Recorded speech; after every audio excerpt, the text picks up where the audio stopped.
ഒരു കാര്യം പറയാനുള്ളത് വെച്ചിട്ടുണ്ടെങ്കിൽ കുറേ നാളായിട്ട് ഏകദേശം എനിക്ക് 5-6 വർഷമായിട്ട് എൻ്റെ വായ തുറക്കാൻ പറ്റാത്തൊരവസ്ഥയിൽ ഞാൻ ജീവിച്ചിരുന്നത്. അത് മെയിനായിട്ട് KTMനെ സപ്പോർട്ട് ചെയ്യുന്ന കസ്റ്റമേഴ്സ് ആൻഡ് ഇൻഫ്ലുവൻസേഴ്സിൻ്റെ വീഡിയോ ക്രിയേറ്റ് ചെയ്തിട്ട് അവരും പൊന്തിച്ചടിക്കുക.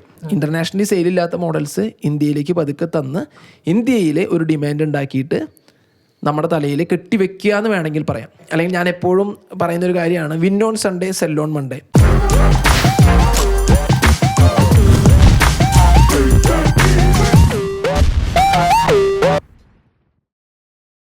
ഹലോ ഗായ്സ്, എല്ലാവർക്കും നമസ്കാരം. ടോക്കിന്റെ പുതിയൊരു എപ്പിസോഡിലേക്ക് എല്ലാവർക്കും സ്വാഗതം. ഇന്നത്തെ വിഷയം എന്ന് പറയുന്നത്, ഇന്ന് നമ്മൾ ചർച്ച ചെയ്യാൻ പോകുന്നത് KTM ഇന്ത്യയിൽ ലോഞ്ച് ചെയ്തിട്ടുള്ള മോട്ടോർ സൈക്കിളിനെ കുറിച്ചും പിന്നെ അവരുടെ കുറച്ച് അപ്ഡേറ്റ് ആൻഡ് നമ്മുടെ അസംഷൻസിനെ കുറിച്ചാണ് ഇന്നത്തെ വീഡിയോ. അതിനു മുൻപ് നമുക്ക് ഒരു കാര്യം പറയാനുള്ളത് വെച്ചിട്ടുണ്ടെങ്കിൽ, അത് ഈ ഒരു കാര്യം പറഞ്ഞിട്ട് നമുക്ക് വീഡിയോയിലേക്ക് കിടക്കാം. കുറച്ച് കാര്യങ്ങൾ സംസാരിച്ചിട്ട് പോവാം. വേറൊന്നുമല്ല, വേറെന്ന് വെച്ചിട്ടുണ്ടെങ്കിൽ എനിക്ക് സത്യത്തിലേ ഇത് റിയൽ ആയിട്ടുള്ള കാര്യമാണ്. എനിക്ക് മോട്ടോർ സൈക്കിൾസിനെ കുറിച്ചിട്ട് ഒരു നോളജും ഇല്ല. എനിക്ക് അതിനെ കുറിച്ചൊരു ഐഡിയ ഇല്ല സത്യത്തിലേ. അതാണ് റിയാലിറ്റി എന്ന് പറയുന്നത്. ടോർക്കിൻ്റെ വീഡിയോസിലൊക്കെ ഞാൻ 3 വീഡിയോസിലാണ് ഇപ്പോൾ ഞാൻ പ്രത്യക്ഷപ്പെട്ടിട്ടുള്ളത്. ഫസ്റ്റത്തെ വീഡിയോസിൽ ഞാൻ അങ്ങനെ പറഞ്ഞു പോയി. അപ്പോൾ എനിക്ക് സത്യത്തിലെ ഈ മോട്ടോർ സൈക്കിളിനെ കുറിച്ചിട്ട് ഒരു ഐഡിയ ഇല്ല. ഞങ്ങൾ മൂന്ന് പേരാണുള്ളത്. അത് നമുക്ക് എന്തായാലും വലിയിടം വന്നിട്ട് പറയാം. അത് നമുക്ക് പറയാം. ഓക്കെ, ഞാൻ എന്തായാലും അലനെ കുറിച്ച് പറയാം. അലൻ എന്ന് പറയുന്നത് ബേസിക്കലി എൻ്റെ വീട്ടിലെ ഞങ്ങൾ 3 പേരാണ്. എൻ്റെ ചേട്ടനും എനിക്കും മോട്ടോർ സൈക്കിൾസ് എന്ന് പറഞ്ഞു കഴിഞ്ഞാൽ ജീവനാണ്. എനിക്ക് മോട്ടോർ സൈക്കിൾ കാറാണെങ്കിലും ടെക്നിക്കലി എനിക്ക് ഭയങ്കര ഇഷ്ടമാണ്. പക്ഷേ എനിക്ക് ഏറ്റവും ഇഷ്ടം ഓടിക്കാനായിട്ട് ഇഷ്ടം എന്ന് പറയുന്നത് അത് മോട്ടോർ സൈക്കിൾസ് ആൻഡ് സൈക്കിൾസ് ആണ്. ചേട്ടനും അതുപോലെ തന്നെ ഭയങ്കര ഇഷ്ടമാണ് മോട്ടോർ സൈക്കിളിനോട് അത്ര താല്പര്യമില്ലെങ്കിലും മോട്ടോർ സൈക്കിളിന് വളരെ താല്പര്യമുള്ള ഒരാളാണ് എൻ്റെ ചേട്ടൻ എന്ന് പറയുന്നത്. അത്യാവശ്യത്തിന് ടെക്നിക്കലിയും പിന്നെ ഡിസൈനിൻ്റെ കാര്യത്തിലൊക്കെ വളരെയധികം നോളജുള്ള ഒരാളാണ്. അലൻ്റെ കാര്യം എന്ന് പറയുന്നത്, അലന് എല്ലാം ഇവിടെ ഉണ്ട്. സത്യം പറഞ്ഞിട്ടുണ്ടെങ്കിൽ വീട്ടിലെ വണ്ടി ഓടിക്കാനുണ്ട്, വേണമെന്നുണ്ടെങ്കിൽ എൻ്റെ ഫ്രണ്ട്സിൻ്റെ വണ്ടി വരും, പലതരത്തിലുള്ള വണ്ടികൾ വരാറുണ്ട്. വലിയ വണ്ടികൾ, ചെറിയ വണ്ടികൾ, എല്ലാ ടൈപ്പും ഡിസ്പ്ലേസ്മെൻ്റ് ആയിട്ടുള്ള മോട്ടോർ സൈക്കിൾസും ഇവിടെ വരാറുണ്ട്. അവന് ഓടിക്കാനായിട്ടുള്ള അവസരം ഉണ്ടെങ്കിൽ പോലും ഓടിക്കാൻ ഇൻട്രസ്റ്റ് ഇല്ലാത്ത ഒരാളാണ്. ഇൻട്രസ്റ്റ് മാത്രമല്ല, എനിക്ക് സത്യത്തിലെ അതിനെ കുറിച്ച് അറിയാനായിട്ടുള്ള താല്പര്യം വളരെ കുറവാണ്. കാരണം എന്താ വെച്ചിട്ടുണ്ടെങ്കിൽ ഇപ്പൊ വീഡിയോയിൽ ഞാൻ വന്നതിന് ശേഷം നമുക്ക് കുറച്ചും കൂടി അതൊക്കെ ചെറുതായിട്ടേലും അറിഞ്ഞു തുടങ്ങിയത്. അപ്പോ അല്ല, വീഡിയോ എനിക്ക് ഇതിനെ കുറിച്ച് ഒരു അറിവില്ല. അതാണ് സത്യത്തിൽ ഞാൻ പറഞ്ഞു വരുന്നത്. ആകെ കൂടി ഇഷ്ടമുള്ളത് ഒരു ഹാർലി ഡേവിഡ്സൺ എന്ന് പറയുന്ന ഒരു ബ്രാൻഡ്. ഭയങ്കര ഇഷ്ടമാണ്. അത് പണ്ടത്തെ ഹാർലി ഡേവിഡ്സന്റെ പല മോട്ടോർ സൈക്കിൾസ് അവന് ഭയങ്കര, പ്രത്യേകിച്ച് ചോപ്പേഴ്സ് അങ്ങനെയുള്ള മോട്ടോർ സൈക്കിൾസ് ഒക്കെ വളരെ ഇഷ്ടമുള്ള ഒരാളാണ്. റോക്ക് മ്യൂസിക് അവന്റെ ഒരു ബാക്ക്ഗ്രൗണ്ട് എന്ന് പറയുന്നതും അവൻ ഏറ്റവും കൂടുതൽ ഫോക്കസ് ചെയ്യുന്നതും മ്യൂസിക്കിലാണ്. നമ്മുടെ വീഡിയോയില് പലരും പറഞ്ഞു അലനെ സംസാരിക്കാൻ വിടുന്നില്ല എന്നുള്ളത്. സത്യാവസ്ഥ പറയുന്നത് അവനെ ഇതിനെ കുറിച്ച് അറിയില്ല എന്നുള്ളതാണ്. ഞാൻ ഇതിൽ കൺസിഡർ ചെയ്യുന്നത് എന്താണെന്ന് വെച്ചിട്ടുണ്ടെങ്കിൽ, പുറത്തുള്ളൊരു കസ്റ്റമേഴ്സും ചിലപ്പോൾ അധികം നോളജ് ഇല്ലാത്ത കസ്റ്റമേഴ്സ് ഉണ്ടായിരിക്കാം. അവർക്ക് വേണ്ടി ഞങ്ങളൊരു ഓൺലൈൻ കോഴ്സ് ചെയ്യാൻ പോകുന്നുണ്ട്. അതിനോടൊപ്പം തന്നെ ഈ ഒരു വീഡിയോയിലൂടെയും അവർക്ക് കുറച്ചും കൂടി ഇൻഫർമേഷൻ കൊടുക്കുക. പൊട്ടത്തരം ചോദ്യങ്ങളൊക്കെ ചോദിക്കും. ഓക്കെ, അതും എനിക്കും ഇപ്പോൾ അങ്ങനത്തെ ഉള്ള ഒരു പൊട്ടത്തരത്തിലുള്ള അല്ലെങ്കിൽ അധികം നോളജ് ഇല്ലാത്ത രീതിയിലുള്ള ഒരു ക്വസ്റ്റ്യൻ കേൾക്കുമ്പോൾ ചിലപ്പോൾ എനിക്ക് എൻ്റേതായിട്ടുള്ള മൈൻഡിൽ എന്തെങ്കിലുമൊക്കെ സംസാരിക്കാനുണ്ടാവും. അങ്ങനെ ഉണ്ടായിട്ടുണ്ട് പലതവണ. ഞാൻ ഓൺലൈൻ ഓഫ്ലൈനൊക്കെ ക്ലാസ് എടുക്കുമ്പോൾ ചില ക്വസ്റ്റ്യൻസൊക്കെ പൊട്ടത്തര ക്വസ്റ്റ്യൻ നമുക്ക് തോന്നും. പക്ഷെ അങ്ങനെയല്ല, ഏതൊരു ക്വസ്റ്റ്യൻ്റെ ഉള്ളിലും ചിലപ്പോൾ എന്തെങ്കിലും ഒളിഞ്ഞു കിടക്കുന്ന ഒരു കാര്യം ഉണ്ടായിരിക്കും. സോ അതുകൂടി ഞങ്ങൾക്ക് ഇവിടെ പറയാനായിട്ട് പറ്റും. പിന്നെ എന്തോ ഒരു കാര്യം പറയുന്നുണ്ട്. അല്ല, ഞാനേ ഇപ്പോൾ ഞങ്ങൾ ടോർക്കിൻ്റെ ഒക്കെ ഫസ്റ്റ് ഷൂട്ടിങ്ങിന് പോകുമ്പോൾ, ചെന്നൈയിലേക്ക് പോകുമ്പോൾ ഇവരിങ്ങനെ മോട്ടോർ സൈക്കിളൊക്കെ കണ്ട് ഫസ്റ്റ് ടൈം ഇട്ടാ ഭയങ്കര ഇതാണ് യമഹയുടെ ഇതാന്നൊക്കെ പറയുമ്പോൾ സത്യത്തിൽ വലിയ വലിയ വാഹനങ്ങളാണ് വന്ന് നിൽക്കുന്നത്. ഈ മോട്ടോർ സൈക്കിൾസ് ഭയങ്കര എക്സ്പെൻസീവ് ആയിട്ടുള്ള കാറുകള്, ബൈക്കൊക്കെ കാണുമ്പോൾ ഞാന് നമുക്ക് എന്ത് കാർ ആണോ എന്നുള്ള രീതിയിൽ ഞാൻ പക്ഷെ ഇപ്പോൾ എനിക്ക് തോന്നുന്നു കുറച്ചും കൂടി ഇൻട്രസ്റ്റ് ആയിട്ട് വരുന്നുണ്ട്. ഇവനിടയ്ക്ക് ഇങ്ങനെ ഓരോ വണ്ടിയൊക്കെ കൊണ്ടുവരുമ്പോൾ ഓടിച്ചു തുടങ്ങുന്നുണ്ട് ഇപ്പോൾ. പിന്നെ അടുത്തൊരു കാര്യം, പലരും എന്നോട് ചോദിച്ചു പോഡ്കാസ്റ്റിൽ എനിക്ക് വരാൻ പറ്റുമോ, അങ്ങനെയുള്ള ഇൻട്രസ്റ്റ് ഒക്കെ പലരും നമ്മുടെ അടുത്ത് കാണിച്ചിട്ടുണ്ടല്ലോ. അപ്പോൾ ആ ഇൻട്രസ്റ്റ് കാണിച്ചവരുടെ അടുത്ത് ഞാൻ എന്തായാലും ഞാൻ ചുമ്മാ അങ്ങനെ വിളിച്ച് അവരൊരിക്കലും ഞാൻ പോഡ്കാസ്റ്റിന് ഇരുത്തില്ല. പക്ഷേ അത്രയധികം ഇൻട്രസ്റ്റ് ആണ്, അത്യാവശ്യത്തിന് നോളജ് ഉണ്ട് ഈ ഒരു ഇൻഡസ്ട്രി. എന്നോട് കുറച്ച് ക്വസ്റ്റ്യൻസ്, അവർക്ക് ഇൻട്രസ്റ്റിംഗ് ആയിട്ടുള്ള ക്വസ്റ്റ്യൻസ് ചോദിക്കാൻ ആഗ്രഹിക്കുന്നവരുണ്ടെങ്കിൽ ഞാൻ എന്തായാലും അവർക്ക് ഒരു അവസരം തരും. അത് കൺഫേം ആണ്. കാരണം എനിക്കിഷ്ടമാണ്. ഞാൻ ഇവരോട് തന്നെ ചോദിച്ചാൽ മതി, ഞാൻ മോട്ടോർ സൈക്കിളിനെ കുറിച്ച് സംസാരിച്ച് തുടങ്ങി കഴിഞ്ഞിട്ടുണ്ടെങ്കിൽ നിർത്തില്ല. എനിക്ക് അത്രയും ഇൻട്രസ്റ്റിംഗ് ആയിട്ടുള്ളൊരു കാര്യമാണ് മോട്ടോർ സൈക്കിൾസ് എന്ന് പറയുന്നത്. സോ അതുകൊണ്ട് തന്നെ ഞാൻ അങ്ങനെയുള്ളൊരു ഓഫർ എന്തായാലും തരുന്നതായിരിക്കും. അതെനിക്കും നിങ്ങൾക്കും വളരെ ഒരു യൂസ്ഫുൾ ആയിരിക്കും എന്ന് തോന്നുന്നു. ഓക്കെ, അപ്പോൾ നമുക്ക് ഇന്ന് സബ്ജക്റ്റ് തുടങ്ങിയാലോ? തുടങ്ങാം. ഓക്കെ, ഞാനിങ്ങനെ ഇരിക്കല്ല, നമ്മൾ അവനെ സെറ്റാക്കി എടുക്കും. ഓക്കെ, അപ്പോൾ എന്തായാലും നമ്മൾ ഇന്ന് സംസാരിക്കാൻ പോകുന്നത് KTM കുറിച്ചാണ്. KTM എന്ന് പറയുന്നത് നിനക്ക് അത്യാവശ്യമൊക്കെ അറിയാം. ഞാൻ KTM റിസൈൻ ചെയ്ത കാര്യം എല്ലാവർക്കും അറിയാം. KTM എന്ന് വെച്ചിട്ടുണ്ടെങ്കിൽ ഞാൻ KTM റേസ് ടീമായിട്ടുള്ള ഗസ്റ്റോ റേസിംഗ് ഇന്ത്യയിലാണ് വർക്ക് ചെയ്തിരുന്നത്. ഓക്കെ, അപ്പോൾ അതെല്ലാവർക്കും അറിയാവുന്ന കാര്യമാണെന്ന് വിചാരിക്കുന്നു. അപ്പോൾ ഞാൻ KTM ഇറങ്ങി ഒരു ബ്രാൻഡിനെ ഒരു ബ്രാൻഡ് എന്ന് വെച്ചിട്ടുണ്ടെങ്കിൽ ഞാൻ എല്ലാ ബ്രാൻഡിനെ കുറിച്ച് ഇനി സംസാരിക്കും. കുറേ നാളായിട്ട്, ഏകദേശം എനിക്ക് 5-6 വർഷമായിട്ട് എൻ്റെ വായ തുറക്കാൻ പറ്റാത്തൊരവസ്ഥയിൽ ഞാൻ ജീവിച്ചിരുന്നത്. പ്രത്യേകിച്ച് ഒരു ഇൻഡസ്ട്രിയിൽ ഒരു കാര്യം കാണുമ്പോൾ എനിക്ക് സംസാരിക്കാൻ പറ്റിയിരുന്നില്ല. സംസാരിച്ച് കഴിഞ്ഞാൽ തന്നെ അത് വളരെയധികം പ്രശ്നമായിട്ടാണ് ഉണ്ടായിരുന്നത്. പക്ഷേ ഇപ്പോൾ ഞാൻ ഇൻഡിപെൻഡൻ്റ് ആയിട്ടുള്ള ഒരു ഓട്ടോമോട്ടീവ് ജേർണലിസ്റ്റ് ആൻഡ് എക്സ്പെർട്ട് റൈഡറാണ്. അതുകൊണ്ട് തന്നെ എനിക്ക് നല്ല പോലെ വായ തുറന്ന് സംസാരിക്കാം. അങ്ങനെയുള്ളൊരു കോൺഫിഡൻസ് എനിക്കുണ്ട്. ഇപ്പോൾ തന്നെ പലതരത്തിലുള്ള പ്രശ്നങ്ങൾ വന്നു കഴിഞ്ഞു. ഓൾറെഡി 3-4 പ്രശ്നമൊക്കെ നമ്മൾ സംസാരിച്ച് ഡീൽ ചെയ്ത് കഴിഞ്ഞ് വെച്ചിട്ടുണ്ട്. പക്ഷെ അവരൊന്നും അത് ആക്സെപ്റ്റ് ചെയ്തിട്ടൊന്നുമില്ല. പക്ഷെ നമുക്ക് വിഷയമുള്ള കേസല്ല. നമ്മൾ അങ്ങോട്ട് പോയിട്ട് ചൊറിഞ്ഞിട്ടുള്ളതല്ല, അവരിങ്ങോട്ട് വന്നിട്ട് ചൊറിഞ്ഞിട്ടുള്ളതാണെന്നുള്ളത് മനസ്സിലാക്കുക. ഓക്കെ, അപ്പോൾ നമ്മളിന്ന് സംസാരിക്കാൻ പോകുന്നത് KTMൻ്റെ പുതിയ മോട്ടോർ സൈക്കിളിൻ്റെ ലോഞ്ചാണ്. അലം കണ്ടിട്ടുണ്ടാവും, നമ്മളിവിടെ ഏറ്റവും കൂടുതൽ കൊണ്ടുവരാറുള്ളത് 390cc വരെയുള്ള മോട്ടോർ സൈക്കിൾസ് ആയിരുന്നു. പക്ഷേ ഇപ്പോൾ ഇന്ത്യയിൽ വലിയ CC ആയിട്ടുള്ള മോട്ടോർ സൈക്കിൾ ലോഞ്ച് ചെയ്തിട്ടുണ്ട്. വലിയ CC എന്ന് പറഞ്ഞു കഴിഞ്ഞിട്ടുണ്ടെങ്കിൽ സൂപ്പർ ബൈക്സ് ഇന്ത്യയിൽ ലോഞ്ച് ചെയ്തിട്ടുണ്ട്. അപ്പോൾ ആ ഒരു ലോഞ്ചിനെ കുറിച്ചാണ് നമ്മൾ ഇന്ന് സംസാരിക്കാൻ പോകുന്നത്. അതിലേറ്റവും ആദ്യത്തെ കാര്യം, നമുക്ക് ബേസിക് തൊട്ട് തുടങ്ങാം. ഈ ആ ഒരു ലോഞ്ചിൻ്റെ ഏതൊരു ബ്രാൻഡും ലോഞ്ച് ചെയ്യുന്ന സമയത്ത് പറയുന്ന കാര്യങ്ങളെന്ന് പറയുന്നത് അവരുടെ ഹിസ്റ്ററി, അവരുടെ റേസിങ്ങിലുണ്ടായിരുന്ന അവരുടെ വിക്ടറീസ്, അങ്ങനെയുള്ള കാര്യങ്ങളാണ് ഏതൊരു ബ്രാൻഡും ബിഗിനിങ് സ്റ്റേജിൽ പറഞ്ഞു തുടങ്ങുക. സോ അത് തന്നെയാണ് KTM ഇന്ത്യയുടെ ലോഞ്ചിൻ്റെ സമയത്തും അവർ പറഞ്ഞു തുടങ്ങിയത്. അവരുടെ റേസിംഗ് ഹിസ്റ്ററി, അവരുടെ പ്രൊഡക്ഷനെ കുറിച്ച്, അതുപോലെ തന്നെ അവരുടെ അങ്ങനെയുള്ള അവരെന്തൊക്കെ അച്ചീവ് ചെയ്തിട്ടുണ്ടോ അങ്ങനെയുള്ള കാര്യങ്ങളാണ് ഏറ്റവും കൂടുതൽ സംസാരിക്കുക. അത് കഴിഞ്ഞാൽ സ്ഥിരമായിട്ട് നമ്മൾ കാണുന്നൊരു കാര്യമുണ്ട്. അത് വേറൊന്നുമല്ല, മീഡിയാസിനെ പുകഴ്ത്തുക. നമുക്കറിയാലോ, മീഡിയാസിനെ പുകഴ്ത്തിയില്ല എന്നുണ്ടെങ്കിൽ അവർക്ക് തന്നെ പണിയാണെന്നറിയാം. അതുകൊണ്ട് അവരെ പുകഴ്ത്തി അടിക്കുന്ന ഒരു KTMൻ്റെ ആൾക്കാർ വന്നിട്ട് മീഡിയ മറ്റേതാണ് മറിച്ചതാണ് നിങ്ങളെ വലുതാണ് അത് പറഞ്ഞില്ല എന്നുണ്ടെങ്കിൽ അവർക്കറിയാം. മെയിനായിട്ട് അറിയാമല്ലോ, ഈ ലോഞ്ച് എന്ന് പറയുന്നത് നമ്മളെക്കാൾ കൂടുതൽ ഒരു വ്യക്തികൾക്ക് പ്രസന്റ് ചെയ്യുക, ലൈവ് കാണിക്കുക എന്നതിനേക്കാൾ കൂടുതൽ ആർക്ക് അവര് മീഡിയ ആണ്. സോ അത് അവിടെ അവര് നല്ല പൊക്കി അടിക്കും. നമ്മൾ കണ്ടിട്ടുണ്ട്, നമ്മൾ പല ലൈവും ഞങ്ങളും പല ലോഞ്ചിനും പോയിരുന്നു മുന്നേ. അപ്പോൾ നമുക്കത് കറക്റ്റായിട്ട് ആ ഒരു ഫീല്, ആ ഒരു ഫീലല്ല, ആ ഒരു കാര്യങ്ങൾ ഇവിടെയും സംഭവിച്ചിട്ടുണ്ട്. അടുത്തൊരു കാര്യം എന്ന് പറയുന്നത് കസ്റ്റമേഴ്സിനെയും ഇൻഫ്ലുവൻസേഴ്സിനെയും വീഡിയോ ക്രിയേറ്റ് ചെയ്തിട്ടുണ്ട് അവർ. അത് മെയിനായിട്ട് KTMനെ സപ്പോർട്ട് ചെയ്യുന്ന കസ്റ്റമേഴ്സ് ആൻഡ് ഇൻഫ്ലുവൻസേഴ്സിനെ വീഡിയോ ക്രിയേറ്റ് ചെയ്തിട്ട് അവരും പൊന്തിച്ചടിക്കുക. അതായത് KTMനെ കുറിച്ച് പൊന്തിച്ചടിക്കുക, ഇൻഫ്ലുവൻസേഴ്സ്. ഓക്കെ, അതെ, അതുപോലുള്ള ഒരു വീഡിയോയും ക്രിയേറ്റ് ചെയ്തിട്ടുണ്ട്. എല്ലാം മാർക്കറ്റിംഗ് ആണ്, ഞാൻ തെറ്റൊന്നും പറയുന്നില്ല. എല്ലാം ബേസ്ഡ് ഓൺ മാർക്കറ്റ് ആണ്. പക്ഷെ ചില സമയത്ത് നമുക്കൊരു അതിര് കടന്നു പോയോ എന്നുള്ള ഒരു തോന്നൽ വരാറുണ്ട്. അതുപോലുള്ള തോന്നൽ എനിക്ക് KTMൻ്റെ ലോഞ്ചിന് ചില സമയത്തൊക്കെ എനിക്ക് തോന്നി. പക്ഷേ ഓക്കെ, അത് മാർക്കറ്റിംഗ് എന്ന് പറയുന്ന രീതിയിൽ നമുക്ക് വിടാം. ഇനിയാണ് നമുക്ക് ഇതിലേറ്റവും ഇൻട്രസ്റ്റിംഗ് ആയിട്ടുള്ള ലോഞ്ചിലുള്ള ഒരു കാര്യം എനിക്ക് തോന്നിയത്. ഇന്ത്യയിലെ KTM ഫാക്ടറി റേസിംഗ് ഇന്ത്യ എന്ന് പറഞ്ഞിട്ടുള്ള ഒരു off road motocross team start ചെയ്തിട്ടുണ്ട്. Off road motocross, super cross, ഡേറ്റ് ബൈക്കിനൊക്കെ ആയിട്ടുള്ള ഒരു ടീം സ്റ്റാർട്ട് ചെയ്തിട്ടുണ്ട്. ഇന്ത്യയിൽ ഇപ്പോൾ സ്റ്റാർട്ട് ചെയ്തിട്ടുണ്ട്. ആ ഒരു ടീമിലുള്ളത് നമ്മുടെ ഷെലോക്ക് എന്ന് പറഞ്ഞിട്ടുള്ള ഒരു 17 വയസ്സുള്ള ഒരു കുട്ടിയാണ്. 17 വയസ്സുള്ള കുട്ടിയാണ് ഇപ്പോൾ ടീമിൽ എടുത്തിരിക്കുന്നത്. പക്ഷെ അതിൽ കൂടുതൽ ഇൻട്രസ്റ്റിംഗ് എന്താണെന്നറിയോ, ഒരു കോയമ്പത്തൂരുള്ള ഒരാളാണ് ഈ ഒരു ടീമിൻ്റെ എന്നല്ല, ഈ ഒരു കുട്ടിയെ ട്രെയിൻ ചെയ്യാനായിട്ട്, അല്ലെങ്കിൽ KTM നോർത്ത് അമേരിക്കയിൽ ഏകദേശം 35 വർഷം എക്സ്പീരിയൻസ് ഉള്ള ഒരാളാണ് ഈ ഒരു കുട്ടീനെ മെയിനായിട്ട് ഡെവലപ്പ് ചെയ്തെടുത്തിരിക്കുന്നത്. ഇവൻ്റെ സ്പോർട്സ് ഡെവലപ്മെൻറ്റിന് വേണ്ടിയിട്ട് ഇവരുടെ ട്രെയിനിങ് ഡെവലപ്മെൻറ്റും കാര്യങ്ങളൊക്കെ ചെയ്തിരിക്കുന്നത്. 75 വയസ്സായിട്ടുള്ള സെൽവരാജ് എന്ന് പറഞ്ഞിട്ടുള്ള ഒരു സാറാണ്. ആ സാറിനെ എനിക്ക് വളരെ ഇഷ്ടമാണ്. കാരണം 75 വയസ്സുള്ള ഒരാൾ ഇപ്പോഴും വടി പോലെ നിൽക്കണേ. അതിനോടൊപ്പം തന്നെ അദ്ദേഹം നോർത്ത് അമേരിക്കയിൽ KTM ഫാക്ടറി റേസിംഗ് ഇന്ത്യയുടെയും അതുപോലെ തന്നെ KTMൻ്റെ ഡീലേഴ്സിൻ്റെയും അല്ലെങ്കിൽ അവിടുത്തെ പ്രൊഡക്ഷനിൽ അങ്ങനെയുള്ള കാര്യങ്ങളിൽ ഒരു എക്സിക്യൂട്ടീവ് ആയിട്ടുള്ള ഒരാളെന്ന് പറയുമ്പോൾ അതൊരു ഇന്ത്യക്കാരൻ, ഒരു കോയമ്പത്തൂരുകാരൻ എന്ന് പറയുമ്പോൾ നമുക്കെല്ലാവർക്കും അഭിമാനിക്കാവുന്ന ഒരാളാണ്. അദ്ദേഹം ഇവിടെ KTMൻ്റെ ഈ ഒരു ലോഞ്ചിന് ഇന്ത്യയിൽ വന്നിട്ടുണ്ടായിരുന്നു. ഓക്കെ, സെൽവരാജ് എന്ന് പറഞ്ഞിട്ടുള്ള 75 വയസ്സായിട്ടുള്ള ഒരാളാണ്. അതെനിക്ക് വളരെയധികം ഇൻട്രസ്റ്റിംഗ് ആയി. പ്രത്യേകിച്ച് നമുക്കൊരു ഇന്ത്യക്കാരൻ എന്ന് പറയുന്ന രീതിയിൽ വളരെയധികം ഒരു കോൺഫിഡൻസ് ഒക്കെ തരുന്നൊരു കാര്യമാണ്. KTM ഇതുപോലുള്ള ഒരു race team, factory racing team ഇന്ത്യയിൽ സ്റ്റാർട്ട് ചെയ്തത്. പിന്നെ കുറേ അധികം ഫോക്കസ് അവർ ഓഫ് റോഡ് അതുപോലെ തന്നെ റേസിംഗിലേക്ക്, മോട്ടോക്രോസ് പോലെയുള്ള റേസിങ്ങിന് ഫോക്കസ് ചെയ്യുന്നു പറയുന്നു. സാറ്റലൈറ്റ് ടീമുകളെയൊക്കെ സപ്പോർട്ട് ചെയ്യുന്നു പറയുന്നു. ബാംഗ്ലൂർ അവരൊരു ട്രെയിനിങ് അക്കാദമി ഒക്കെ തുടങ്ങിയിട്ടുണ്ട്. ഇപ്പോൾ KTM എന്നെ തുടങ്ങിയിട്ടുള്ളൂ, പുതിയതായിട്ട് തുടങ്ങിയിട്ടുണ്ട്, ട്രെയിനിങ് അക്കാദമി ഒക്കെ തുടങ്ങിയിട്ടുണ്ട്.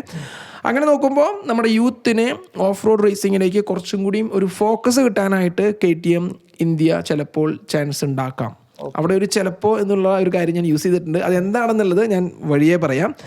അപ്പോൾ ഇതൊക്കെയാണ് ലോഞ്ചിനെ കുറിച്ച്, ലോഞ്ചല്ല, അവിടെ ഉണ്ടായിട്ടുള്ള ലൈവിൽ ഉണ്ടായിട്ടുള്ള സ്പെഷ്യലായിട്ടുള്ള കാര്യങ്ങളെ കുറിച്ച് പറയാനായിട്ടുള്ള. പിന്നെ അതുപോലെ തന്നെ അടുത്തൊരു കാര്യം എന്ന് പറയുന്നത്, ഇനി കുറച്ചധികം അസംഷൻസ് ഉണ്ട്, അത് നമുക്ക് ലാസ്റ്റ് സംസാരിക്കാം. ഓക്കെ, നമുക്കതിന് മുൻപ് ഇന്ത്യയിൽ ലോഞ്ച് ചെയ്തിട്ടുള്ള ബിഗ് ബൈക്സിനെ കുറിച്ച് നോക്കാം. ടോട്ടലി ഇന്ത്യയിൽ ലോഞ്ച് ചെയ്തിരിക്കുന്നത് 10 മോട്ടോർ സൈക്കിൾസ് ആണ്. അതിന് മുന്നേ ഷോറൂംസ് വരുന്നത് ഏറ്റവും ആദ്യം 2 ഷോറൂംസാണ് വരിക. ഡയറക്റ്റ് ആയിട്ടുള്ള എക്സ്പീരിയൻസ് സെൻ്റർ ആയിരിക്കും. ഒന്ന് ബാംഗ്ലൂരും ഒന്ന് പൂനെയും. ഓൾറെഡി ബാംഗ്ലൂരിലുള്ള ഷോറൂം സാറ്റർഡേ നൈറ്റ് അവർ ലോഞ്ച് ചെയ്ത് കഴിഞ്ഞു. പിന്നെ മൊത്തം 7 ഔട്ട്ലെറ്റ്സ് ആണ് ഇന്ത്യയിൽ മൊത്തമായിട്ട് വരിക. ഈ പറയുന്ന വലിയ മോട്ടോർ സൈക്കിൾസിന് വേണ്ടിയിട്ടുള്ള എക്സ്പീരിയൻസ് സെൻ്റർ പോലുള്ള ഷോറൂംസ് ബാക്കി ഇന്ത്യയിലെ 7 സിറ്റീസിലാണ് വരിക. അപ്പോൾ വലിയൊരു സെറ്റപ്പിൽ സ്റ്റാർട്ട് ചെയ്ത് തുടങ്ങിയിട്ടില്ല. നമുക്കറിയാം ഏതൊരു ബ്രാൻഡും അങ്ങനെ തന്നെയാണ്. ബിഗിനിങ് എന്ന് പറയുമ്പോൾ സ്റ്റെപ്പ് ബൈ സ്റ്റെപ്പ് ആയിരിക്കുമല്ലോ. ഓക്കെ, അങ്ങനെയാണ് സ്റ്റാർട്ട് ചെയ്യുക. അതിനോടൊപ്പം തന്നെ 10 മോട്ടോർ സൈക്കിൾസ് ആണ് ഞാൻ ലോഞ്ച് ചെയ്തതെന്ന് പറഞ്ഞു. 10 മോട്ടോർ സൈക്കിൾസ് എന്ന് പറയുമ്പോൾ അതിൽ 5 മോട്ടോർ സൈക്കിൾസ് പ്രോപ്പർ ട്രാക്ക് പർപ്പസിനായിട്ടുള്ള മോട്ടോർ സൈക്കിൾസ് ആണ്. വെച്ചിട്ടുണ്ടെങ്കിൽ മോട്ടോക്രോസ് മെഷീൻസ് ആണ്. മോട്ടോർ നമ്മൾ ഡേറ്റ് ബൈക്ക് കണ്ടിട്ടില്ല, നമ്മൾ KX ഒക്കെ ഓടിച്ച പോലത്തെയുള്ള ചെറിയ കുട്ടികൾക്ക് തൊട്ട് 50 cc, 65 cc, 85 cc, പിന്നെ 250 cc, 450 cc അങ്ങനെയുള്ള മോട്ടോക്രോസ് മെഷീൻസ് ആണ് 5 ലോഞ്ച് ചെയ്തിട്ടുള്ളത്. അതിനോടൊപ്പം തന്നെ അടുത്തൊരു മോട്ടോർ സൈക്കിൾസ് എന്ന് പറയുന്നത് ഒരു 350 cc ആയിട്ടുള്ള ഒരു എൻഡ്യൂറോ മോട്ടോർ സൈക്കിൾസ് കൂടി ലോഞ്ച് ചെയ്തിട്ടുണ്ട്. അതും ആ ഒരു മോട്ടോർ സൈക്കിൾ എന്ന് പറയുന്നത് റോഡ് ലീഗലാണ് എന്നാണ് പറയുന്നത്. പക്ഷെ അതിൻ്റെ കറക്റ്റ് ആയിട്ടുള്ള ഒരു ഇൻഫർമേഷൻ എനിക്ക് ലഭിച്ചിട്ടില്ല. കണ്ട വണ്ടി അതന്നെ 350 cc ആയിട്ടുള്ള വണ്ടി ഞാൻ പറഞ്ഞില്ല, കാണിച്ചതില്ല ആ വണ്ടി. പക്ഷെ അതിലെന്താ പറയണമെന്ന് വെച്ചിട്ടുണ്ടെങ്കിൽ ചില മീഡിയാസ് പറയുന്നു അത് റോഡ് ലീഗലല്ലാന്ന്. ഓസ്ട്രേലിയയിൽ മാത്രം റോഡ് ലീഗലാണ്, ഇന്ത്യയിലേക്ക് റോഡ് ലീഗലാക്കിയിട്ടില്ല എന്ന് പറയുന്നു. പ്രത്യേകിച്ച് അതിൽ സാരി ഗാർഡൊന്നും നമുക്ക് കാണാനായിട്ട് സാധിച്ചിട്ടില്ല. ഇന്ത്യയിലേക്ക് വരുമ്പോൾ നിർബന്ധമായിട്ട് വേണ്ട ഒരു കാര്യമാണ് സാരി ഗാർഡ് എന്ന് പറയുന്നത്. സോ അതിലെനിക്ക് ഒരു വ്യക്തമായിട്ടുള്ള ഒരു ഇൻഫർമേഷൻ എനിക്ക് ലഭിച്ചിട്ടില്ല. നിങ്ങൾക്ക് ആർക്കെങ്കിലും എന്തെങ്കിലും ഐഡിയ ഉണ്ടെങ്കിൽ താഴെ കമൻറ്റ് ചെയ്യാം. ഇനിയുള്ള 4 മോട്ടോർ സൈക്കിൾസ് ആണ് ബിഗ് ബൈക്സ് എന്ന് പറയുന്ന രീതിയിൽ ഇന്ത്യയിൽ ലോഞ്ച് ചെയ്തിട്ടുള്ളത്. അതിൽ ഏറ്റവും ആദ്യത്തെ മോട്ടോർ സൈക്കിൾ എന്ന് പറയുന്നത് ഏറ്റവും പുതിയ സൂപ്പർ ഡ്യൂക്ക് 1390R എന്ന് പറഞ്ഞിട്ടുള്ള KTM എന്നെ വിളിക്കുന്നത് ബീസ്റ്റ് എന്നാണ്. ആ ഒരു മോട്ടോർ സൈക്കിൾ ലോഞ്ച് ചെയ്തിട്ടുണ്ട്. അടുത്ത മോട്ടോർ സൈക്കിൾ ഡ്യൂക്ക് തന്നെയാണ്. ഡ്യൂക്ക് 890R എന്ന് പറഞ്ഞിട്ടുള്ള ഒരു മോട്ടോർ സൈക്കിൾ. സൂപ്പർ സ്കാൽപ്പൽ എന്നാണ് ആ ഒരു മോട്ടോർ സൈക്കിളിൻ്റെ നിക്ക് നെയിം. അടുത്ത മോട്ടോർ സൈക്കിൾ KTMൻ്റെ സൂപ്പർ അഡ്വഞ്ചർ 1290S എന്ന് പറഞ്ഞിട്ടുള്ള ഒരു റോഡ് ഓറിയൻറ്റഡ് ആയിട്ടുള്ള ഒരു മോട്ടോർ സൈക്കിളാണ്. ബേസിക്കലി അഡ്വഞ്ചർ മോട്ടോർ സൈക്കിൾ അല്ല, അത് നമ്മുടെ റോഡിൽ നമ്മുടെ അഡ്വഞ്ചർ സ്പോർട്സ് എന്ന് പറയുന്ന ഒരു കാറ്റഗറിയിലുള്ള മോട്ടോർ സൈക്കിൾസ് ആണ് പിന്നെ ലോഞ്ച് ചെയ്തിട്ടുള്ളത്. ഇനിയുള്ള മോട്ടോർ സൈക്കിളാണ് 4ാമത്തെ മോട്ടോർ സൈക്കിളാണ് ഏറ്റവും ഹൈലൈറ്റ് ആയിട്ടുള്ള മോട്ടോർ സൈക്കിൾ. അതാണ് നമ്മുടെ ഇന്ത്യക്കാരെല്ലാവരും വെയിറ്റ് ചെയ്തിരുന്ന അഡ്വഞ്ചർ 890R എന്ന് പറഞ്ഞിട്ടുള്ള എന്താ പറയുക അടിപൊളി മോട്ടോർ സൈക്കിളാണ്. One of the best motor cycle എന്ന് പറയാം. അപ്പോൾ ഇനിയാണ് നമ്മളിതിൻ്റെ അസംഷനിലേക്ക് കടക്കാൻ പോകുന്നത്. ഇവിടെയാണ് നമ്മൾ പറഞ്ഞ പോലെ ചില കോൺട്രവേഴ്സികളൊക്കെ ആയിട്ടുള്ള കാര്യങ്ങൾ സംഭവിക്കാം. ഏറ്റവും ആദ്യത്തെ കാര്യം KTM ലോഞ്ച് ചെയ്തിരിക്കുന്നത് ഞാൻ പറഞ്ഞു 10 മോട്ടോർ സൈക്കിൾ. അതിൽ 5 മോട്ടോക്രോസ്, ഒരു എൻഡ്യൂറോ, ബാക്കി 4 മോട്ടോർ സൈക്കിൾ എടുക്കാം. ആ 4 മോട്ടോർ സൈക്കിളിൽ തന്നെ 2 മോട്ടോർ സൈക്കിൾ പഴയ ജനറേഷൻ മോട്ടോർ സൈക്കിൾസ് ആണ്. ഏറ്റവും ആദ്യത്തെ മോട്ടോർ സൈക്കിൾ എന്ന് പറഞ്ഞു കഴിഞ്ഞിട്ടുണ്ടെങ്കിൽ KTMൻ്റെ അഡ്വഞ്ചർ 1290 സൂപ്പർ അഡ്വഞ്ചർ 1290S എന്ന് പറഞ്ഞ മോട്ടോർ സൈക്കിൾ. റോഡ് ഓറിയൻറ്റഡ് ആയിട്ടുള്ള മോട്ടോർ സൈക്കിളാണ്, അത് ഓക്കെ. പക്ഷേ ആ ഒരു മോട്ടോർ സൈക്കിൾ ഒരു പഴയ ജനറേഷൻ മോട്ടോർ സൈക്കിളാണ്, അത് നമ്മൾ മനസ്സിലാക്കണം. അതുപോലെ തന്നെ അടുത്തൊരു പഴയ മോട്ടോർ സൈക്കിളാണ് ഇന്ത്യയിലേക്ക് വന്നിരിക്കുന്നത്, ഡ്യൂക്ക് 890R എന്ന് പറഞ്ഞത്. അതും പഴയ ജനറേഷൻ മോട്ടോർ സൈക്കിൾസ് ആണ്. ഇതിന് മുൻപ് 790 ആയിട്ടുള്ള സ്കാൽപ്പൽ എന്ന് പറഞ്ഞിട്ടുള്ള മോട്ടോർ സൈക്കിൾ ഇന്ത്യയിൽ ലോഞ്ച് ചെയ്തപ്പോഴും ഇതേപോലുള്ള ഇഷ്യൂസ് വന്നിട്ടുണ്ട്. ഇതേ സെയിം ഇഷ്യൂ തന്നെ ഇൻ്റർനാഷണൽ മാർക്കറ്റിൽ, യൂറോപ്പ് ആൻഡ് അമേരിക്കൻ മാർക്കറ്റിൽ 790 ലോഞ്ച് ചെയ്ത് കുറച്ച് കഴിഞ്ഞ് പെട്ടെന്ന് തന്നെ അവർ 890 ലോഞ്ച് ചെയ്തപ്പോഴും കുറേ ഇഷ്യൂസ് കസ്റ്റമേഴ്സിന് വന്നിട്ടുണ്ട്. പ്രത്യേകിച്ച് 890 എന്ന് പറയുന്നത് കുറച്ചും കൂടി ബെറ്റർ ആയിട്ടുള്ളൊരു മോട്ടോർ സൈക്കിൾ ആയിരുന്നു 790 ആയിട്ട് കമ്പയർ ചെയ്യുമ്പോൾ. പക്ഷേ ഇപ്പോൾ 890നേക്കാളും ഫാർ ബെറ്റർ ആയിട്ടുള്ള മോട്ടോർ സൈക്കിളാണ് അവരുടെ ഏറ്റവും പുതിയ KTM ഡ്യൂക്ക് 990 എന്ന് പറഞ്ഞ മോട്ടോർ സൈക്കിൾ. അപ്പോൾ നമുക്ക് തന്നിരിക്കുന്ന 2 ബിഗ് ബൈക്സിൽ തന്നെ 2 മോട്ടോർ സൈക്കിൾ പഴയതാണ്. അതിനോടൊപ്പം തന്നെ അവർ ഇപ്പോൾ ലോഞ്ച് ചെയ്തിട്ടുള്ള അടുത്തൊരു കാറ്റഗറിയിൽ നമ്മുടെ എൻഡ്യൂറോ കാറ്റഗറി പറഞ്ഞില്ലേ, ആ ഒരു മോട്ടോർ സൈക്കിൾ എന്ന് പറയുന്നത് ഏകദേശം 2022-2023 എഡിഷൻ ആയിട്ടുള്ള മോട്ടോർ സൈക്കിളാണ്. അപ്പോൾ അതും പഴയ മോട്ടോർ സൈക്കിളാണ്. ഓൾറെഡി ഇപ്പോൾ അതിൻ്റെ 2022-2023 ഇപ്പോൾ ഇന്ത്യയിൽ തന്നിരിക്കുന്നത്. അത് കഴിഞ്ഞ് 2023-2024 ലോഞ്ച് ചെയ്ത് ഓൾറെഡി അവിടെ സെയിൽ നടന്നിരുന്നതാണ്. അതിനുശേഷം ഇപ്പോൾ 2024-2025 മോഡൽ വന്നു. അപ്പോൾ ഒരു 2 ജനറേഷൻ പഴക്കമുള്ള മോഡലാണ് നമുക്ക് ഇന്ത്യയിലേക്ക് തന്നിരിക്കുന്നത്. ഇതെന്താണെന്ന് ചോദിക്കുമ്പോൾ ചിലർ പറയും അതിനെന്താ കുഴപ്പം എന്നുള്ളൊരു ചിന്ത വരുന്നുണ്ടെങ്കിൽ നിങ്ങൾ ചിന്തിച്ച് നോക്കുക. പഴയ മോട്ടോർ സൈക്കിൾ തരാനായിട്ട് കുറച്ച് കാരണങ്ങളുണ്ട്. അതിലേറ്റവും ആദ്യത്തെ കാര്യം നോക്കുകയാണെന്നുണ്ടെങ്കിൽ KTM ഇപ്പോൾ അനുഭവിക്കുന്ന ഒരു പ്രശ്നങ്ങളുണ്ട്. കുറച്ച് പേരൊക്കെ ചിലപ്പോൾ നിങ്ങൾ ന്യൂസിലും കാര്യങ്ങളൊക്കെ കണ്ടിട്ടുണ്ടാവും. KTMന് വളരെ വലിയൊരു ഫിനാൻഷ്യൽ ഇഷ്യൂ നടന്നുകൊണ്ടിരിക്കുകയാണ്. KTM ഏകദേശം പൂട്ടേണ്ട അവസ്ഥയിലുള്ള വരെയുള്ള പ്രശ്നങ്ങളാണ് KTMൻ്റെ പാരൻറ്റ് കമ്പനി ആയിട്ടുള്ള പിരിയർ മൊബൈലിറ്റി AG എന്ന് പറഞ്ഞിട്ടുള്ള ആ ഒരു കമ്പനിക്ക് സംഭവിച്ചിരിക്കുന്നത്. അപ്പോൾ ഏകദേശം നല്ല കടത്തിൽ മുങ്ങിക്കൊണ്ടിരിക്കുന്ന ഒരു കമ്പനിയായിട്ടാണ് KTM എന്ന് പറയുന്ന ഒരു കമ്പനിയുടെ അവസ്ഥ. കുറച്ചധികം മാസങ്ങളായി ഈ ഒരു പ്രശ്നം വന്നിട്ട് അത് നമ്മളെ ഒരു വലിയ പ്രശ്നമായിട്ട് മനസ്സിലാക്കണം. ഓക്കെ, അതുകൊണ്ട് ഇന്ത്യ എന്ന് പറയുന്ന ഒരു മാർക്കറ്റ് അവർ കുറേ നാളായിട്ട് എങ്ങനെയെങ്കിലും ഓപ്പൺ ചെയ്യണം എന്ന് ആഗ്രഹിച്ച് നടന്നിരുന്നതാണ്. അത് ഇപ്പോഴാണ് ഓപ്പൺ ചെയ്തത്. അപ്പോൾ ഇതിനുള്ള മെയിൻ കാരണം ഈ ഒരു ബാങ്ക്രപ്സി അല്ലെങ്കിൽ ഈ ഫിനാൻഷ്യൽ ആയിട്ടുള്ള ഇഷ്യൂ വരാനായിട്ടുള്ള ഒരു കാരണം എന്ന് പറയുന്നത് വലിയ മോട്ടോർ സൈക്കിൾ ആണെങ്കിലും ചെറിയ മോട്ടോർ സൈക്കിൾ ആണെന്നുണ്ടെങ്കിലും അവർക്ക് അവിടെ സെയിലില്ല. അപ്പം മനസ്സിലായില്ല അല്ലേ? ഇന്റർനാഷണലി സെയിലില്ലാത്ത മോഡൽസ് ഇന്ത്യയിലേക്ക് പതുക്കെ തന്ന് ഇന്ത്യയിൽ ഒരു ഡിമാൻഡ് ഉണ്ടാക്കിയിട്ട് നമ്മുടെ തലയിൽ കെട്ടിവെക്കുക എന്ന് വേണമെങ്കിൽ പറയാം. മനസ്സിലാവുന്നുണ്ടോ? കാരണം അവിടെ സെയിലില്ലാത്ത മോഡൽസ് എങ്ങനെയെങ്കിലും ഇന്ത്യക്കാർ ഇവിടെ വന്ന് വാങ്ങിച്ച് ഇവിടെ വേണമെങ്കിൽ ഉപയോഗിച്ചോടെ അല്ലെങ്കിൽ ഇവിടെ കച്ചവടം നടന്ന് അവർക്ക് എങ്ങനെയെങ്കിലും ഒരു പ്രോഫിറ്റ് ഉണ്ടാക്കാൻ വേണം എന്നുള്ള എക്സ്പെൻസ് ആയതുകൊണ്ടും ഉണ്ട്. പിന്നെ KTMന് അവരുടെ ഇഷ്യൂസ് കുറച്ചുണ്ട്. അവരുടെ റിലയബിലിറ്റി ഇഷ്യൂസ് കുറച്ചധികം ഇന്റർനാഷണൽ മാർക്കറ്റിലൊക്കെ ചർച്ച ചെയ്തിട്ടില്ല. പ്രത്യേകിച്ച് ഈ 890 ക്യാം ഷാഫ്റ്റിന് ഇഷ്യൂസ്, ഓയിൽ ലീക്ക് ഇഷ്യൂസ് ഒക്കെ ഉണ്ടായിരുന്നു. അതുകൊണ്ട് തന്നെ പലതരത്തിലുള്ള റിലയബിലിറ്റി ഇഷ്യൂസ്, പിന്നെ എക്സ്പെൻസീവ് ആയിട്ടുള്ള പ്രശ്നങ്ങൾ, അങ്ങനെയുള്ള പല കാരണം കൊണ്ടും KTMന് സെയിൽസ് കുറവാണ്. ഓക്കെ, അപ്പോൾ സെയിൽ കുറവുള്ളത് കൊണ്ട് അവർ നമുക്ക് പഴയ മോഡൽസ് തന്നതായിരിക്കാം. ഓക്കെ, അവിടെയുള്ള മോഡൽസ് പതുക്കെ നമുക്ക് ഇന്ത്യയിൽ കൊണ്ടുതന്നതായിരിക്കാം. ഇതുപോലെ തന്നെയാണ് മറ്റു പല കാര്യങ്ങളുണ്ട്. അത് ഞാൻ പറയാം. നിങ്ങൾ കണ്ടിട്ടുണ്ടാവും KTMന്റെ പവർ പാർട്സ്, പവർ വെയേഴ്സ് എന്ന് പറയുന്നത്. പക്ഷേ അവരുടെ റൈഡിങ് ഗിയർ, അവരുടെ ആക്സസറീസ് ഒക്കെ ഉണ്ട്. അതൊന്നും ഇന്ത്യയിൽ കുറേ നാളായിട്ട് ഇന്ത്യക്കാർ ചോദിച്ചിട്ട് ഇന്ത്യക്ക് തന്നിട്ടില്ല. പക്ഷെ ഇപ്പോൾ അവർ ഇന്ത്യയിൽ അതുകൂടി ലോഞ്ച് ചെയ്തിരിക്കുന്നു. അപ്പോൾ അതും നമ്മൾ മനസ്സിലാക്കേണ്ടത് എന്താ, കച്ചവടം ഇല്ലാത്തതുകൊണ്ട് ഇന്ത്യയിലേക്ക് തന്നതാവാം. മനസ്സിലാവുണ്ടോ? നമ്മൾ വിചാരിക്കുന്ന പോലെയല്ല മാർക്കറ്റിംഗ് എന്ന് പറയുന്നതും ഇതിലുള്ള ബിസിനസ് എന്ന് പറയുന്നതും. ഞാൻ കുറേയൊക്കെ ഇതിന് മാർക്കറ്റിംഗ് ബിസിനസ്സും കണ്ടുള്ളതുകൊണ്ടാണ് നമ്മൾ അത്രയും ഡീപ്പായിട്ട് തന്നെ ഇതിനെക്കുറിച്ച് സംസാരിച്ചത്.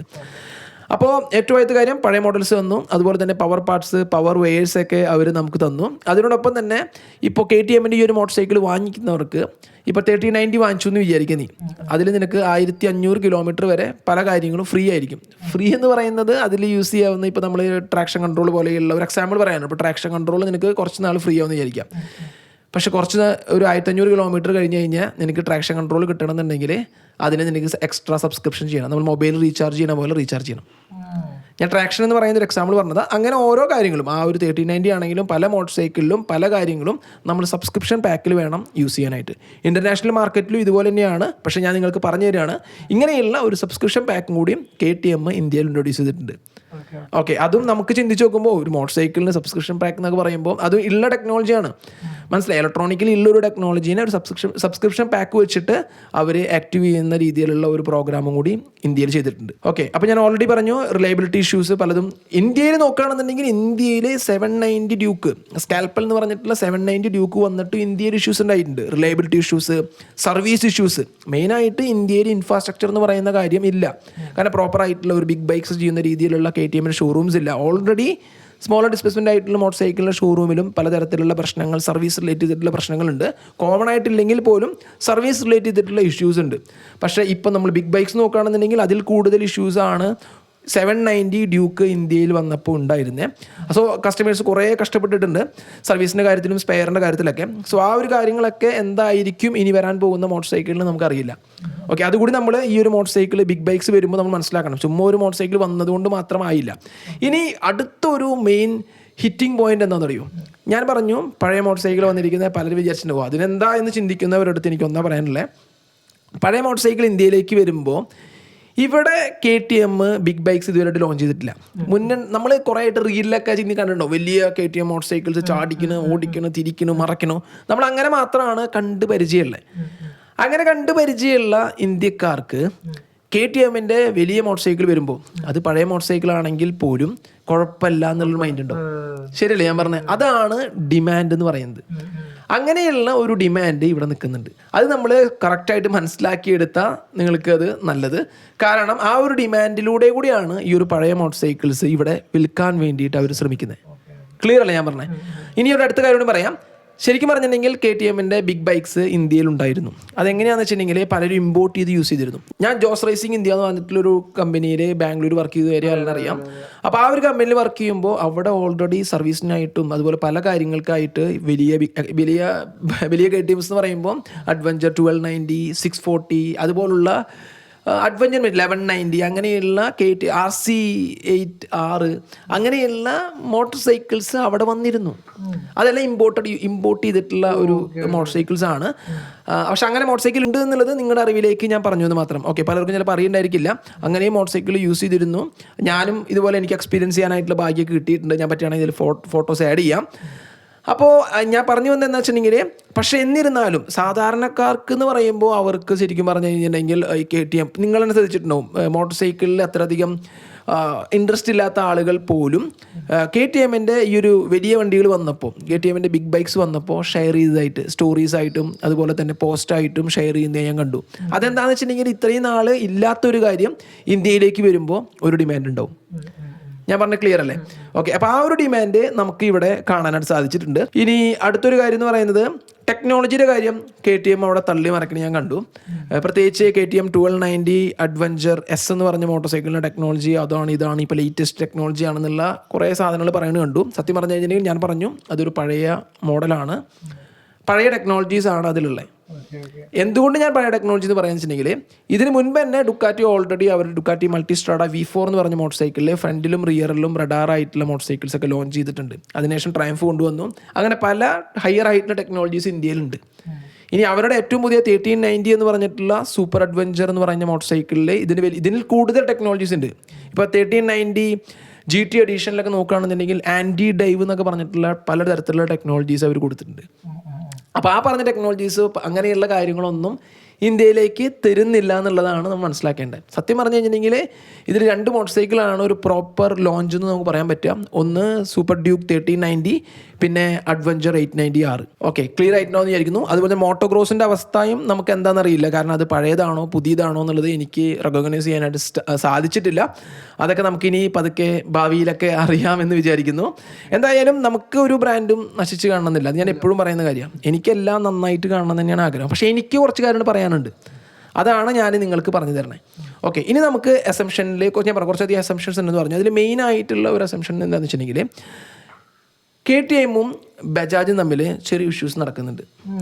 പലർക്കും അത് വ്യക്തമല്ല എന്ന് എനിക്ക് മനസ്സിലാക്കണേ. പക്ഷെ അങ്ങനത്തെ ഇഷ്യൂസ് നടക്കുന്നുണ്ട് എന്നാണ് എനിക്ക് മനസ്സിലാക്കാൻ സാധിച്ചിരിക്കുന്നത്. ഞാൻ ഡീപ്പായിട്ട് ഇതിനെക്കുറിച്ച് നോക്കിയപ്പോൾ ഞാൻ അറിഞ്ഞ കാര്യം എന്ന് പറയുന്നത്, KTM ഇന്ത്യയിലെ ബിഗ് ബൈക്സ് വിൽക്കുന്നതിൽ ബജാജിന് അത്രയും വലിയൊരു ഹാപ്പി അല്ല.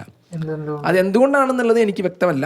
2023 രാജീവ് ബജാജ് ഒരു കാര്യം പറഞ്ഞിട്ടുണ്ടായിരുന്നു. അദ്ദേഹം ഇന്ത്യയിലെ വേണമെന്നുണ്ടെങ്കിൽ ഇന്ത്യയിലെ ബിഗ് ബൈക്സിൻ്റെ പ്രൊഡക്ഷൻ ചെയ്യാമെന്നുള്ളത്. പക്ഷെ അതിനെക്കുറിച്ച് പിന്നീട് ഞാനൊന്നും കേട്ടില്ല. പക്ഷേ KTM മെയിനായിട്ട് അവരുടെ പ്രൊഡക്ഷൻ ഇനി ഫോക്കസ് ചെയ്യാൻ പോകുന്നത് ഇന്ത്യയും ചൈന പോലെയുള്ള രാജ്യങ്ങളിലാണ് ഫോക്കസ് ചെയ്യുന്നുണ്ട്. അതിനുള്ള മെയിൻ ആയിട്ടുള്ള കാര്യം എന്ന് പറഞ്ഞിട്ടുണ്ടെങ്കിൽ, ഞാൻ നേരത്തെ പറഞ്ഞില്ലേ, ഫിനാൻഷ്യൽ ഇഷ്യൂസ് വന്നുകൊണ്ട് തന്നെ ഓസ്ട്രേലിയയിലുള്ള പല ജീവനക്കാരെയും ജോലിക്കാരെയും KTM പിരിച്ചയച്ചു, പറഞ്ഞു വിട്ടു. അതൊക്കെ ഈ ഫിനാൻഷ്യൽ ആയിട്ടുള്ള ഇഷ്യൂസിൻ്റെ ഭാഗമായിട്ടുള്ള കാര്യങ്ങളാണ്. ഇനി നമുക്ക് രാജീവ് ബജാജിൻ്റെ കാര്യത്തിലേക്ക് വരികയാണെന്നുണ്ടെങ്കിൽ നിങ്ങൾക്കറിയാം, ബജാജിൻ്റെ വൺ ഓഫ് ദ ഹെഡാണ് രാജീവ് ബജാജ് എന്ന് പറയുന്നത്. ഏകദേശം 49.9% KTMൻ്റെ ഷെയർ ഉള്ളതും രാജീവ് ബജാജിനാണ്, അല്ലെങ്കിൽ ബജാജിനാണ്. ഇപ്പോൾ നമ്മൾ KTMൻ്റെ സ്റ്റാഫ് എന്ന് പറഞ്ഞിട്ട് നമ്മൾ കാണുന്ന ആളുകൾ basically they are working for ബജാജിനെ വർക്ക് ചെയ്യുന്ന ആളുകളാണ്. കാരണം അങ്ങനെ പാർട്ണർഷിപ്പ് ഉള്ളതുകൊണ്ട് തന്നെ അങ്ങനെയാണ്. അപ്പോൾ പ്രോ ബൈക്കിംഗ് എന്ന് പറഞ്ഞിട്ടുള്ള ഒരു കാറ്റഗറി ഉണ്ട്, അതുപോലെ തന്നെ ബജാജ് എന്ന് പറഞ്ഞിട്ടുള്ള ഒരു കാറ്റഗറിയിലാണ് ഇവർ വർക്ക് ചെയ്യുന്നത്. നിങ്ങൾ എത്ര പേര് ശ്രദ്ധിച്ചിട്ടുണ്ടോ എന്നറിയില്ല, ഇത്രയും വലിയ ലോഞ്ച്, ഇത്രയും വലിയ ബിഗ് ബൈക്സ് ലോഞ്ച് ചെയ്യുമ്പോൾ ഇവിടെ രാജീവ് ബജാജ് ആ ലോഞ്ചിന് വന്നിട്ടില്ല. ശരിയെങ്കിൽ ബജാജിൻ്റെ ഈ പറയുന്ന ഈ വലിയൊരാൾ അല്ലെങ്കിൽ ബജാജിൻ്റെ ഹെഡായിട്ടുള്ള, ബാക്കി നിങ്ങൾ ബജാജിൻ്റെ ലോഞ്ചൊക്കെ നോക്കുമ്പോൾ നിങ്ങൾ ശ്രദ്ധിച്ചിട്ടുണ്ടാവും രാജീവ് ബജാജ് ഇവൻറ്റിനൊക്കെ വരാറുണ്ട്. ഇത് രാജീവ് ബജാജിന് പകരം അവരുടെ വേറൊരു സ്റ്റാഫാണ് വന്നിരിക്കുന്നത്. അപ്പോൾ രാജീവ് ബജാജ് വരാണ്ട് ഒരു സ്റ്റാഫ് വരുമ്പോൾ ഓക്കെ, ചിലപ്പോൾ എന്തെങ്കിലും തിരക്കുണ്ടാവും അല്ലെങ്കിൽ അദ്ദേഹത്തിന് വല്ല അസുഖമാണെന്നൊക്കെയാണ് വിചാരിച്ചത്. പക്ഷേ 2 ദിവസം മുൻപ് രാജീവ് ബജാജ് ഒരു ഇവൻറ്റിന് പങ്കെടുത്തതായിട്ടുള്ള ഇമേജസ് വന്നിട്ടുണ്ട്. ആൾ ഇന്ത്യയിലുണ്ട്, ആള് മറ്റ് ഇവന്റുകൾക്ക് പങ്കെടുത്തിട്ടുണ്ട്. ഇത്രയും വലിയ KTM ആൻഡ് ബജാജിന്റെ ഇവന്റിന് അദ്ദേഹം പങ്കെടുത്തിട്ടില്ല. ഓക്കെ, ഇതിലൊക്കെ നിഗൂഢതകളുണ്ട്. അതുപോലെ തന്നെ അടുത്തൊരു കാര്യം എന്ന് പറയുന്നത്, ഈ ഒരു മോട്ടോർ സൈക്കിൾ ലോഞ്ച് ചെയ്യാൻ വന്നിരിക്കുന്നത് കൂടുതലും നോർത്ത് അമേരിക്കയിലുള്ള KTMന്റെ സ്റ്റാഫും അതുപോലെ തന്നെ ഓസ്ട്രിയയിലുള്ള KTMന്റെ സ്റ്റാഫ് കൂടിയാണ്. നോർമലി അവർ വരാറുണ്ടോ എന്ന് ചോദിച്ചിട്ടുണ്ടെങ്കിൽ 1-2 ടൈമൊക്കെ വരാറുണ്ടെങ്കിൽ പോലും ഇത്രയും ഫോക്കസ് ചെയ്ത് KTM ഓസ്ട്രിയ ടീം ഇന്ത്യയിലേക്ക് വരുന്നത് ഞാൻ കണ്ടിട്ടില്ല. ഇനി അവർ മാർക്കറ്റ് പുതിയ ഇൻട്രൊഡ്യൂസ് ചെയ്യുകയാണ് അല്ലെങ്കിൽ പുതിയൊരു സ്ട്രാറ്റജി പ്രകാരമാണ് വന്നതെന്നുള്ള കാര്യം എനിക്കറിയില്ല. ഓക്കെ, അപ്പോൾ ഇങ്ങനെയുള്ള കാര്യങ്ങൾ അന്നത്തെ കാര്യത്തിൽ സംഭവിച്ചിട്ടുണ്ട്. ഇനി നമുക്ക് 2-3 കാര്യം സംസാരിക്കാം. അതിൽ ഏറ്റവും ആദ്യത്തെ കാര്യം എന്ന് പറയുന്നത്, KTM ഇന്ത്യ ഞാൻ പറഞ്ഞു, ഇന്ത്യയിൽ KTM ഫാക്ടറി റേസിംഗ് ഇന്ത്യ എന്ന് പറഞ്ഞിട്ടുള്ള ടീം സ്റ്റാർട്ട് ചെയ്തു. ഡേറ്റ് ചാമ്പ്യൻഷിപ്പിൽ അവരാണ് ചാമ്പ്യൻ എന്ന് പറയുന്നത്. അതുപോലെ തന്നെ ഇപ്പോൾ നോക്കുകയാണെന്നുണ്ടെങ്കിൽ സൂപ്പർ ക്രോസ് ചാമ്പ്യൻഷിപ്പിലും അവർ തന്നെയാണ് ലീഡ് ചെയ്ത് നിൽക്കുന്നത് മനസ്സിലാക്കണം. ഏകദേശം 6 വിന്ന് കഴിഞ്ഞു. ഇപ്പോൾ ലേറ്റസ്റ്റ് ആയിട്ട് നടന്ന റേസിൽ ഒരാൾ മാത്രമാണ് KTM ഫാക്ടറി റേസിംഗ് ടീമിൽ ഓടിക്കുന്നത് പറഞ്ഞു, ഷ്ലോക്ക് എന്ന് പറഞ്ഞിട്ടുള്ള ഒരു പയ്യെ മാത്രമേ ഉള്ളൂ. ബാക്കി 4 TVS ആണ്. അവർ മൊത്തമായിട്ട് വളഞ്ഞ് കഴിഞ്ഞ ബാംഗ്ലൂർ റൗണ്ടിൽ ആ ചെക്കനെ വലിയൊരു ക്രാഷും കിട്ടി. പിന്നെ അത്യാവശ്യം അവരുടെ രീതിയിലുള്ള നല്ല ഫൈറ്റ് ആ ചെക്കനെ ഓടിക്കാൻ പറ്റിയിട്ടില്ല എന്നുള്ള കാര്യം കൺഫേം ആണ്. പക്ഷേ നമുക്കറിയാം, അല്ലെങ്കിൽ ഞാൻ എപ്പോഴും പറയുന്നൊരു കാര്യമാണ്, win on Sunday sell on Monday. റേസിങ്ങിലുള്ളൊരു കാര്യമാണ്, ഞായറാഴ്ച ജയിച്ചാൽ തിങ്കളാഴ്ച കച്ചവടം. അങ്ങനെ പറയുമ്പോൾ നമുക്കറിയാം അതൊരു ബിസിനസ് സ്ട്രാറ്റജിയാണ്. അങ്ങനെയാണ് ഏതൊരു കമ്പനി ഉയർത്തി വരുന്നത്. നിങ്ങൾ തന്നെ ഫോർഡ് വേഴ്സസ് ഫെറാറി അങ്ങനെ ഏതൊരു സിനിമ നോക്കുകയാണെന്നുണ്ടെങ്കിൽ അവർ റേസിങ്ങിലേക്ക് ഇറങ്ങാനായിട്ടുള്ള കാരണം എന്ന് പറയുന്നത് ബേസിക്കലി അവർക്ക് ബിസിനസ് വേണം. ഓക്കെ, KTM ചെയ്തതും ബിസിനസ്സിന് വേണ്ടിയിട്ട് തന്നെയായിരിക്കാം. മെയിനായിട്ട് ഇപ്പോൾ നിങ്ങൾ ശ്രദ്ധിച്ചാൽ മതി, ഇപ്പോൾ ഒരു KTM factory racing team start ചെയ്യാനായിട്ടുള്ളൊരു കാരണവും 5 മോട്ടോക്രോസ് മെഷീൻസ് ആണ് ഇന്ത്യയിൽ ലോഞ്ച് ചെയ്തിരിക്കുന്നത്. അപ്പോൾ ചുമ്മാ KTM റേസിങ്ങിലേക്ക് ഇറങ്ങിയതല്ല എന്നുള്ള ഒരു കാര്യം കൂടി മനസ്സിലാക്കുക. മോട്ടോർ സ്പോർട്സ് എന്ന് പറയുന്നത് നമുക്കൊക്കെ വളരെയധികം ഇമ്പോർട്ടൻ്റ് ആയിട്ടുള്ളൊരു കാര്യമാണ്. സോ മോട്ടോർ സ്പോർട്ടിനെ സപ്പോർട്ട് ചെയ്യുക എന്നുള്ളത് ചുമ്മാ ബിസിനസ്സിന് വേണ്ടി മാത്രം ആവരുത്, കച്ചവടം നടത്താൻ വേണ്ടി മാത്രമായിട്ടുള്ള ഒരു മോട്ടോർ സ്പോർട്ടിനോടുള്ള ഒരു സ്നേഹം ആവരുതെന്നാണ് എനിക്കൊരു ആഗ്രഹമല്ല, മനസ്സിലാക്കാനല്ല, എനിക്കൊരു ആഗ്രഹമല്ലേ. കാരണം KTM അങ്ങനെ ചെയ്യാനും ചാൻസ് ഉണ്ട്. അങ്ങനെയുള്ള പല കാര്യങ്ങളും ഇതിനു മുൻപ് നടന്നിട്ടുള്ളതുകൊണ്ടാണ് അങ്ങനെയുള്ള ഒരു കാര്യം ചിലപ്പോൾ അവർ നടത്താം. അപ്പോൾ നമുക്കൊരു ഫൈനലായിട്ട് ഒരു കാര്യം കൂടി സംസാരിച്ചിട്ട് നമുക്കിത് വൈൻഡപ്പ് ചെയ്യാം. എന്തുകൊണ്ടാണ് പല ബ്രാൻഡും തകരുന്നത്? അതിൽ ഞാനിപ്പോൾ പറയുന്നില്ല, കാരണം അത് കുറച്ചധികം ഡിസ്കസ് ചെയ്യേണ്ട കാര്യമാണ്. പക്ഷെ നമുക്ക് KTMൻ്റെ പോലെയുള്ള ബ്രാൻഡുകൾ തകരാനായിട്ടുള്ളൊരു കാര്യം നോക്കുകയാണെന്നുണ്ടെങ്കിൽ മെയിനായിട്ട് സെയിലില്ലാത്ത തന്നെയാണ്. അത് ഇന്ത്യയിലും സെയിൽ ഭയങ്കരമായിട്ട് കുറവാണ്, ഇൻ്റർനാഷണലിയും സെയിൽ കുറവാണ്. അതുപോലെ തന്നെ KTM പോലുള്ള ബ്രാൻഡുകൾ അറിയാം, ബാക്കി സബ് ബ്രാൻഡുകൾ കൂടി ഫോക്കസ് ചെയ്യുന്നുണ്ട്. ഇപ്പോൾ ഗ്യാസ്, ഹുസ്കവർണ, ഇപ്പോൾ MV Agusta അവർ KTM വാങ്ങിയിട്ടുണ്ട്. അതുപോലെ തന്നെ CF മോട്ടോൻ്റെ ചെറിയ പാർട്ട്ണർഷിപ്പ് ഉണ്ട്. അങ്ങനെയുള്ള ബ്രാൻഡുകളിൽ കൂടി ഫോക്കസ് ചെയ്യുമ്പോൾ ഓട്ടോമാറ്റിക്കായിട്ട് അവർക്ക് പലതരത്തിലുള്ള ഫിനാൻഷ്യൽ ഇഷ്യൂസ് വരാം. പ്രത്യേകിച്ച് കച്ചവടം കൂടി ഇല്ലെങ്കിൽ പറഞ്ഞ് നിനക്ക് ആലോചിച്ചൂടെ. അങ്ങനത്തെ ഉള്ള ഇഷ്യൂസ് കൂടി KTMന് നല്ലപോലെ വന്നിട്ടുണ്ട്. കാരണം ബാക്കിയുള്ള ബ്രാൻഡിൻ്റെ റിസർച്ച് ആൻഡ് ഡെവലപ്മെൻറ്റ് അതുപോലുള്ള കാര്യങ്ങൾ. അടുത്തൊരു കാര്യം നോക്കുകയാണെന്നുണ്ടെങ്കിൽ ഇൻഡസ്ട്രിയിൽ ഇലക്ട്രിക് വെഹിക്കിൾ എന്ന് പറയുന്നത് വളരെയധികം, പ്രത്യേകിച്ച് സ്മോൾ കപ്പാസിറ്റി ആയിട്ട് ഇലക്ട്രിക് വെഹിക്കിൾസിനൊക്കെ നല്ല ഡിമാൻഡുള്ള ടൈമാണ്. അപ്പോൾ KTM ആണെങ്കിൽ നിങ്ങളിപ്പോൾ ഐക്മോ ഓട്ടോ എക്സ്പോ കണ്ടവർക്കറിയാം, KTM EVയിൽ ഫോക്കസ് ചെയ്തിട്ടുണ്ട്. ഹുസ്കവർണയിൽ അവർ EV ഫോക്കസ് ചെയ്തിട്ടുണ്ട്. സോ കുറേ ഫോക്കസ് അവർ ഇലക്ട്രിക് വെഹിക്കിൾ കൂടി കൊടുത്തത് കൊണ്ട് ബാക്കിയുള്ള അതിലേക്ക് അത്രയധികം ഫോക്കസ് ചെയ്യാൻ പറ്റിയിട്ടില്ല. പ്രത്യേകിച്ച് സെയിൽസിലാണെങ്കിലും അല്ലെങ്കിൽ കസ്റ്റമേഴ്സിനനുസരിച്ച് അവരൊരു കളം മാറ്റി ചവിട്ടി നോക്കിയതാണ്. പക്ഷെ എവിടെയൊക്കെയോ അവർക്ക് പണി പാളിയിട്ടുണ്ട്. ഓക്കെ, അപ്പോൾ ഇതൊക്കെയാണ് നമുക്ക് ഈ പറയുന്ന KTMൻ്റെ ലോഞ്ചിനെ കുറിച്ച് എനിക്ക് സംസാരിക്കാനുള്ളത്. ഇനിയിപ്പോൾ ഇതിനെക്കുറിച്ച് നമുക്ക് സെപ്പറേറ്റ് എന്തെങ്കിലും ഒരു കാര്യം വരികയാണെങ്കിൽ മാത്രം സംസാരിച്ചാൽ മതി. അപ്പോൾ വീഡിയോ നമ്മുടെ വൈൻഡപ്പ് ചെയ്യാണ്. നിങ്ങൾക്ക് മനസ്സിലായിട്ടാണെന്ന് വിചാരിക്കുന്നു. ഇനി കുറച്ച് കാര്യങ്ങളൊക്കെ മനസ്സിലായി വരുന്നുണ്ട്. പിന്നെ നമ്മൾ ഓഡിയോ ആക്ച്വലി നമ്മുടെ ഒരു മെയിൻ മൈക്കാണുള്ളത്. കാരണം ഒരു സൗണ്ട് കാർഡിൽ നമുക്കൊരു കണക്ട് ചെയ്യാനായിട്ടുള്ള ഓപ്ഷനുള്ളൂ ഈ സൗണ്ട് കാർഡിൽ. പിന്നീട് ഈ ലേപ്പൽ മൈക്കാണ്. അപ്പോൾ എൻ്റെ ഓഡിയോ വലിയ അത്ര ക്വാളിറ്റി പറയാനില്ല, പക്ഷേ ഇത് നമ്മൾ അത്യാവശ്യം പണിയെടുക്കുന്നുണ്ട്. അപ്പൊ ഞങ്ങൾ കാരണം ഇപ്പൊ തന്നെ കുറെ ഇൻവെസ്റ്റ് ചെയ്യേണ്ട വെച്ചിട്ടാ. ഇപ്പൊ തന്നെ നമ്മൾ അത്യാവശ്യം കുറച്ച് ഇൻവെസ്റ്റ് ചെയ്തിട്ടുണ്ട്. അപ്പോൾ thanks for watching. See you next video. Bye from Thanks for watching. See you next video. Until then, ciao.